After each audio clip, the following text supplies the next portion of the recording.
Welcome back, guys, to another episode of Card Shop Conversations. It's Jake. It's Zach. We're back at it. Good to be here. Yeah, after a small hiatus, Jake had a nice, beautiful vacation. Shout out Alaska. Okay. Beautiful. Flew into Vancouver, spent a night there on the way back, and a Disney cruise to Alaska is quite nice. Yeah. No, it looked pretty bomb, man. I mean, Alaska's a beautiful country, state, but I saw you wearing jackets and sweaters, and I was like, yo, my man just got the heat and he ran from it. That's wild. Yeah, it's actually a rainforest in that part of Alaska. Yeah. So it doesn't get frigid, but when you get the rain and wind of the rainforest and the snow-capped mountains, the weather is rough. Yeah. But we got lucky. We had blue skies 3 or 4 of the 5 days we were there. The at-sea days were calm. We got lucky. All right. That's what I like to hear. Yeah. That's always nice on a vacation, you know? It was great. Didn't do too much of cards. Ripped some V-Friends packs, and that was about it. Yeah. I mean, speaking of V-Friends, that launch was pretty cool. I mean, I saw it, bought off the shelves. Like, I couldn't find it at Target. I mean, it kind of got scalped kindly. Yeah, GameStop, Target, and Dick's Sporting Goods were the 3 major retailers that had them. Mm-hmm. And it was, they flew off the shelves. Going off the 2025 release, where the boxes are $125 for a blaster. Wow. You know, when you have the opportunity in year 2 to buy a blaster for $30, if you can hold them sealed for a little bit, it's a great idea.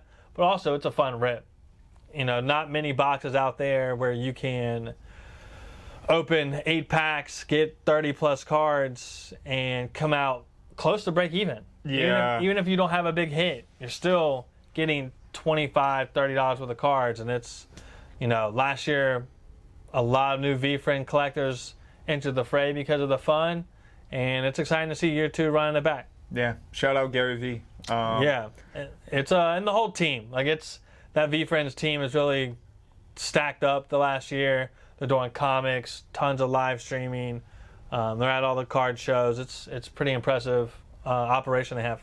Yeah. Well, I mean, every set still kind of has their rookie cards, right? Like, I know he released new characters that are, like, important with the comics, with all the other things they're doing. Yeah. But it's kind of like you could get a rookie card of a certain character that maybe you couldn't have in the prior set. Yeah, they only had 100 on the first year, 100 characters. They did another 100 new characters, and actually 150 new characters. And they only held back 1 for the 2027 release. And you'll have to check out who that is. Do a little research. It's worth it. Ooh. Gotta, like, give them some praise because I saw that they had connected with the Kaboom illustrator. Yeah, the original artist for the Kaboom set, they brought him on and he did their insert set called Erupt. Yeah. First year was phenomenal. This year, the 2026 release, they have a really strong lineup of the characters, and the art's incredible. So definitely check out that Erupt insert set. Yeah, no, that's sick, man. And the original artists, it looks phenomenal. Yeah, I mean, that's just kind of cool to have, like, that brings a hobby kind of closer to it, you know, when it's like, oh, Kaboom, one of the greatest inserts ever created, and they brought that guy on. It was smart. It was a smart move. Shout out them. Speaking of this weekend, we got Oakley Greens this Sunday. Yes. 10 to 3. It's a phenomenal show. If you're able to make it from 10 to 3, the vendors are committed to being there the whole time. Free to attend. There's food on site. There's drinks. There's board games. There's video games. There's a jungle gym. There's cornhole. They have a whole host of soccer, like mini games you can play. And then when the vendors will be there till 3, please come out, even if you can't make it till a little later. And then the first knockout game of the World Cup kicks off at 3 o'clock. So come for the card show, stay for some soccer, and have some fun. Let's go. Yeah. I mean, I'm repping the U.S. men's team, trying to hide the guns today. But can't hide those. Yeah. Can't hide those. Is U.S. playing tonight? Yeah, U.S. tonight, 10 o'clock. Today is Thursday, so hopefully they get out without injuries. This game has no impact on the group that we're in. Our opponent's already eliminated, so I think we announced we weren't going to risk the yellow card fellas to miss the next game. So that's right. Should be a good tune-up for the backups. Yeah. To get out there and get some minutes and be ready for the knockout stage. Yeah, I mean, I'm pumped. Yeah, we're against some powerhouses coming forward. I'm scared to get my hopes up, but I mean, you got to believe, baby. I'm a believer. I'm a big believer. I'm excited. Yeah. So, and it just takes a month run of good luck, good performance, and sky's the limit. Yeah. Well, speaking of World Cup, not only the U.S. men's team, but you got players like Messi breaking records. This hobby, I understand that there's a couple pillars, right? Like Messi's up there with like an equivalent of Tom Brady, right? Like he is by far one of the GOATs. You got Kylian Mbappe, he's still a young player. Like when you really think about it, he's so young and he's already approaching some of those like goal markers. Messi's only going to have the record for one World Cup. I mean, the way that what he's on pace for, it's crazy. Yeah. He's right there behind Messi by 3 goals, I think. Yeah. So it's impressive. You got Ronaldo, who made a nice return with this past game, and then Lamine Yamal. I believe he was the youngest goal scorer for the World Cup. It's his market. We were talking Lamine Yamal a year and a half ago, 2 years ago. I don't know why we didn't buy some of his cards. It was a big mistake on our end because we knew. We were talking about it. And looking at that chart now, it's like, come on, Jake. Yeah, I mean, I am pretty disappointed because I had some bangers. Yeah. Like, I bought so much of that Merlin set, right? And 2024 Merlin? Yeah, 2020, was it 3? It would have been 24. Yeah, because that was his rookie year. But I bought so much of that, and I hit some great cards. But I didn't understand soccer fully. Yeah. Like, I really just enjoyed the blasters because you were guaranteed a numbered card. Yeah. When you buy a box and you're guaranteed a numbered card, it feels freaking good. It does. Because, like, when you get a blaster and you hit dust, you just walk away from it kind of like feeling a kind of way. You know what I mean? Yeah. So I was like, okay, this is a blaster that I can buy and hit numbered cards. And sure enough, I mean, we hit some smaller inserts of Lamine in here. But I hit an out of 75 in here. A Lamine Yamal out of 75 blue. And I gemmed it. And I was like, oh man, like this is cool. And I made decent money on it, but if I haven't even looked it up because I'm terrified to actually look at an out of 75 Merlin PSA 10. Yeah. And then I hit a Target blaster, and it was the last one. Guys, I tell you what, if there is the one blaster you want and it's left, it's destiny. Yeah. Because I bought that blaster, went home, couldn't believe it. Gold out of 50. Oh. It didn't gem, but I got a 9. And my point is, I should have held. Because anything rookie for him is through the roof. Yeah. Even the second year, through the roof. It's just, it's a crazy market to be behind. And it's what happens after the World Cup, not sure. I mean, the run up has been nice. The all of the goal scoring here and the round robin play has been phenomenal. Group play, I should say, for the soccer crowd. Yeah. But it's gonna be interesting when the World Cup's over. The champions, the big players will have their 2, 3, 4 weeks after that. Yeah. But what happens when everybody goes home? MLS kicks back up, and then you have your European leagues. It'll be interesting. Yeah. But it's been a fun couple weeks. I'm excited to see what's ahead. Yeah. No, I mean we talked about it just briefly, but the exposure that I think it brings to the U.S. market, because a lot of these names people may have not even heard of. Yeah. Like I saw a video of a lady like, hey, I heard one of you two are one of the most famous soccer players in the world. Erling Haaland is just sitting there, and she's like, I know one of you are famous, but I can't tell you who. And like, I enjoy soccer. I know Erling Haaland, but That woman learned his name. That woman learned who he is. Yep. Granted, she might have been, peeping for the clout, but it's still like, hey, it's exposing our culture to theirs. Yeah. Even with the fans. Yeah. I know. I've loved that. Did you see the Scotland thing in Boston? Yeah, where they drink out the tap. They drank out the tap, and at the Red Sox game, they're out there singing. Yeah. Like that kind of culture, I think, is really inviting because I feel like here we're very modest to an extent, right? Like, football games, we get it rowdy, but we don't necessarily have chants. We don't sing all game, and it's just cool to kind of have some of that culture leak into ours. Yeah. And I think it just makes people more excited about soccer in general. I fell for soccer going to a FC game at Nippert Stadium. Yeah.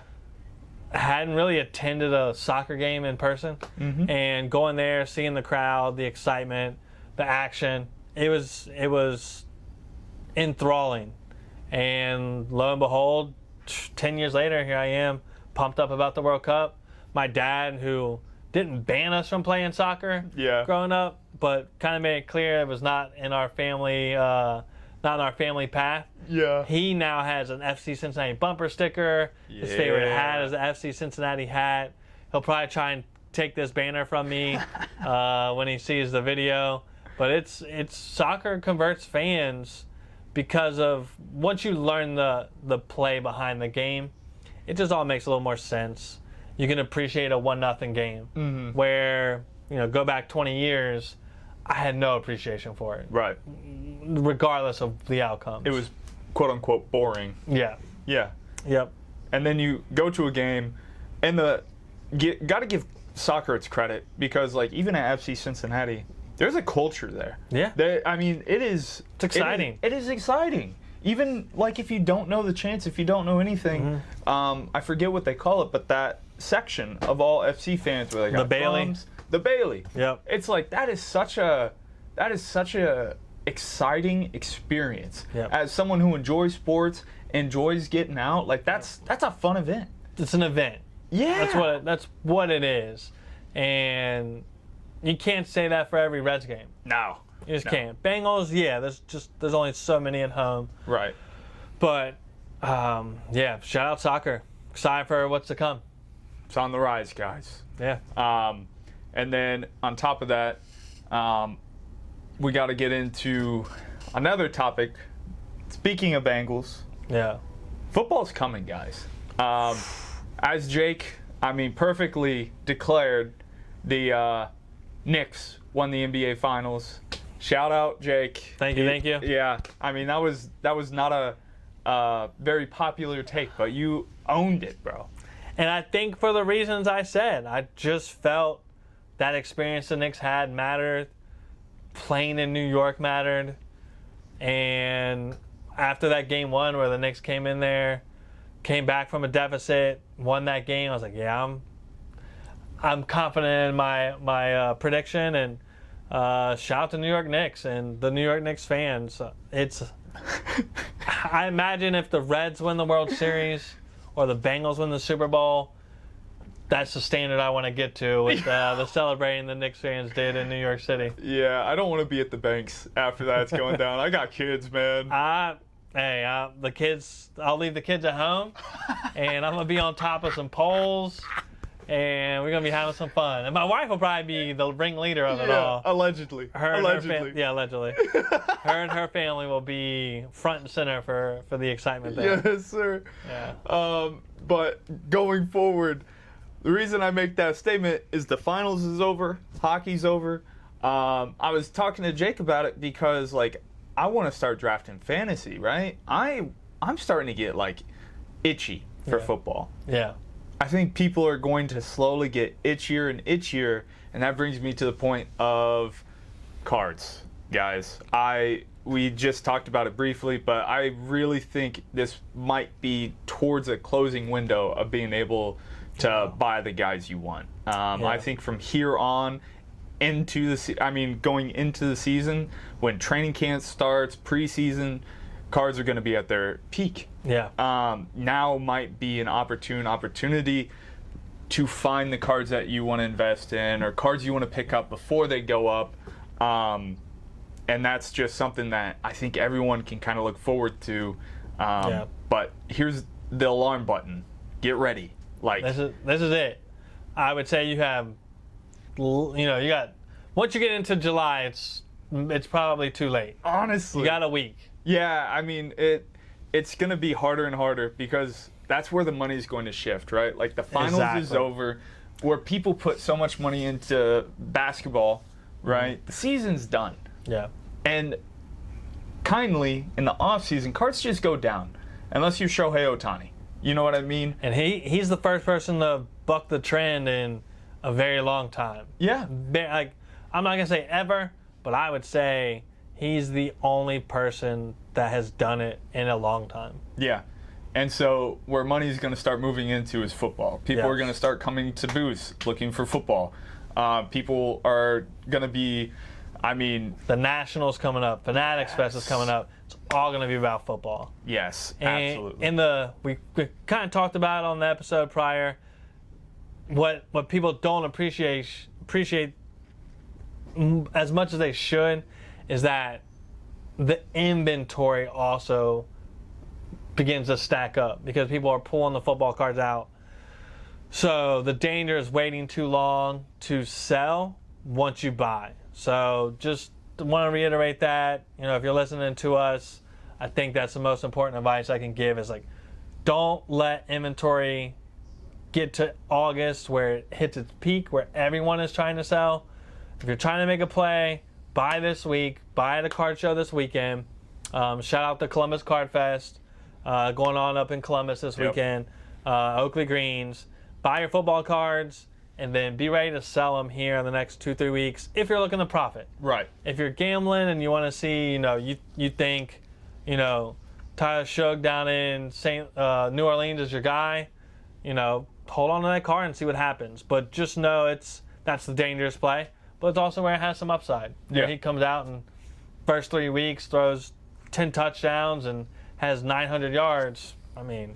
Everybody will be running to that spot. Yeah, if you're looking like an MVP or you're looking like you're going to win the Super Bowl, your cards are going to maintain value. If you're not in that category, you're probably going to slowly fall down. Joe Burrow is a perfect example. If you are buying, I'm a huge Joe Burrow believer, and his cards didn't crater, but they went down significantly the last 3 or 4 years after the Super Bowl, those first month, because the Bengals have not played well. And they have not recovered during the season, regardless of how they played. So I really do think, unless it's a grail card that you're excited to hold forever, just be ready to make some deals and, move those football cards, pick up basketball cards, sit on those basketball cards for a month or two, sell them, and then just keep rotating into the off-season cards. I love mentioning that because it's just an easy way to get great deals on cards that you may not have a chance. And it also gets you into the rhythm of buying and selling sports cards because we only have so much money to put into it and before we get in trouble with our spouses. So, be ready to move some cards, be ready to make some deals, and the window's tight right now. Yeah. Always in general, when you're buying and selling, especially in sports, there's seasons. Yep. Every sport has a season, and you adjust accordingly to those seasons. You can't just keep buying football at all times.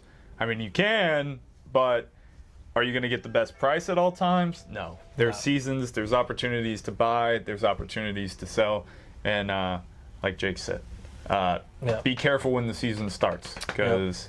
And I know I quickly mentioned the Columbus Card Fest, but shout out Brad Beeman, shout out Ryan up at Card Collector 2. That whole team puts together the Shipshawana Show, the Grove City Card Fest, and this is the first Columbus Card Fest. It's Friday and Saturday. They have a trade night on Friday. Definitely recommend if you can make it up there, get up there and shake some hands and check out some cards. And on Sunday, come on down to Oakley Greens and hang out with us for a few hours. Yeah, I can't say it any better. I'm excited to see what they can do. Yeah. They know how to run an event. They do. And I think card shows are underrated because it's the in-person experience. Yeah. I love it.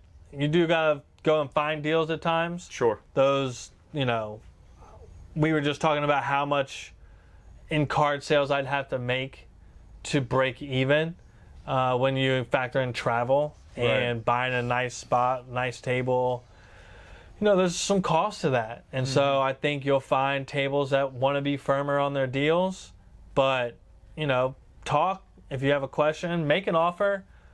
The worst that someone can say is no. Don't run from a no. I think every conversation you have with a dealer, you can build upon that for the next one. So even if you can't get a deal done, you see a car that's priced for $250. The last 3 comps are $210 and $215. They'll probably take $200, but they have it priced at $250 just in case someone comes up and says, "Hey, will you take $235?" Because you can't get $235 if you have it priced at $230. Right. So we don't do that in shop. We price at comps. Those cards go to shows. Comps change. So, I'm willing to make a deal on cards that change. The prices change. But, if I want to get $100 for a card, I can't really sticker it at $100. Right. Because it's in our DNA as collectors. We're not offering full price on something. We talk about this before, man. You're not getting, if you price a card right at comps, you're not getting 100% comps. You're not. Anyone's going to come over and they're going to beat you up on it. I could price a $100 card at $75. I'm not going to get a $75 offer. People are going to offer me $65. And to each their own.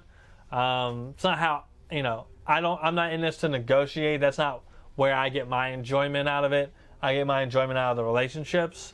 But with selling anything comes negotiation. Yeah. And just don't be afraid to ask. And if someone doesn't have a good reaction to your offer, that's their choice. And don't let that affect your show, your day, your collecting journey. Yeah, well said. I mean, I think you learn with every interaction at a card show. Yeah. As Jake was saying, you can make relationships with people and you don't even have to buy a card, right? Yeah. You find out where they're from. You find out, hey, where are you on this card? You understand, how they're playing the market. And then you'll go to a dealer who might actually take 85% on a card, right? You don't know where people are at on cards. You don't. So, like Jake said, learn with every interaction. I will say to the collectors out there, people who are in search of special cards, unique cards, I would say shows like Shipshewana, this Columbus Card Fest, I think that is going to be a great place to find really unique, maybe higher end cards that really seek attention, that you just won't find at small card shows. And that's where Oakley Greens is a great place. You get a nice mix because a lot of people there want to make deals. A lot of people there have cards that they're good in on and can make deals. And that's what I love about Oakley Greens is there's great cards and great deals to be had around. But the bigger shows, I would definitely say they might be above comps, but you're going to find some really unique and special cards at some of those bigger shows. Heck yeah. So with that being said, guys, enjoy some good card shows this weekend. Make sure you stop by Oakley Greens on Sunday. Yes. And guys, send us in some questions, comment what you want us to talk about. Otherwise, we're just going to keep coming up with some ideas and yapping about it. All right? We would love your support. Tagging a friend, sharing this with somebody. If you see the clips out there, leaving us a comment, telling us what you think. And we would love your support in growing this hobby here in Cincinnati. Yeah, absolutely. With that being said, USA, USA. Let's go, baby. All right. See you guys. Peace.